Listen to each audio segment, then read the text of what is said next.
Dans la constitution du corps biologique de la femme, il y a des entités qui ont participé à la construction de son corps.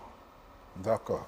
Nous avons les entités de la terre, les entités de l'eau, les entités du feu et les entités de l'air, par exemple, qui ont participé à la constitution du corps biologique de la femme. Il en va de même pour l'homme. Donc, ce sont ces entités qui sont responsables du déclenchement de la puberté chez la femme. Donc, du moment où la femme rentre en période de puberté, par exemple, il y a de ces entités qui possèdent la femme. Il y en a de ces entités qui s'en vont jusqu'à même coucher avec la jeune fille, par exemple.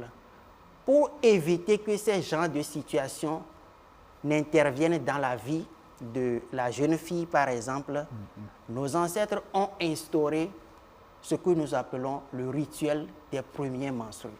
C'est un rituel qui consiste à polariser ces entités qui sont de nature vice et vertu, qui ne sont pas disciplinées. C'est des forces chaotiques.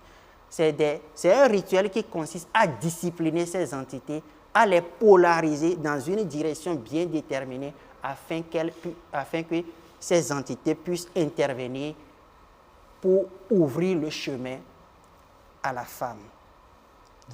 Est-ce que vous voyez? Oui. Donc, si ce rituel n'est pas fait, la femme est laissée à elle-même. Elle est un peu comme un papier qui est laissé au gré du vent. Du coup, quand le vent souffle, quand les situations viennent, elle peut tomber facilement dedans.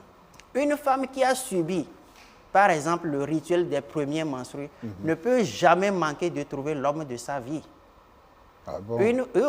Une femme qui a subi le rituel des premiers menstrues ne peut jamais manquer de trouver un boulot, par exemple. Une femme qui a subi le rituel des premiers menstrues ne peut pas être victime de ce que nous appelons des envoûtements, et le vampirisme d'énergie, par exemple.